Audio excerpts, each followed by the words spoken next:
Rajab Toyyib Erdo'g'an 1954-yil 26-fevralda Istanbulda tug'ilgan. 1973-yilda Imom Xatib Istanbul maktabini, diniy kasb-hunar o'rta maktabini tugatgan. Keyin Erdo'g'an Eyüp o'rta maktabini tugatdi. 1981-yilda Marmara universitetining iqtisodiyot va ma'muriy fanlar fakultetini imtiyozli diplom bilan tugatgan. 1994-yilda Istanbul hokimi. 1997-yil dekabrda Erdo'g'an jiddiy ayblov bilan duch keldi. U dunyoviylik qonunni buzganlik va diniy adovatni qo'zg'aganlikda aybdor deb topildi. Erdo'g'an shahar hokimi lavozimidan iste'foga chiqishga majbur bo'ldi va qamoq jazosiga hukm qilindi. 1999-yilda 120 kun qamoqqa tashlandi. 2001-2002-yillarda parlament saylovlarida g'olib chiqqan Adolat va taraqqiyot partiyasini asos solgan va ko'p o'tmay Erdo'g'an konstitutsiyaga tuzatishlar kiritib, sudlanganligini bekor qilgan. U 2003-yil 9-martda Turkiyaning bosh vaziri bo'ldi va keyinchalik ushbu lavozimga 2 marta qayta saylandi. 2003-yildan 2014-yilgacha Adolat va taraqqiyot partiyasi rahbari. 2014-yil 28-avgustdan Turkiya prezidenti.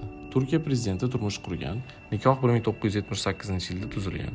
Uning rafiqasi Emina Gulbaran. Oilaning 4 farzandi, 2 o'g'il va 2 qizi bor.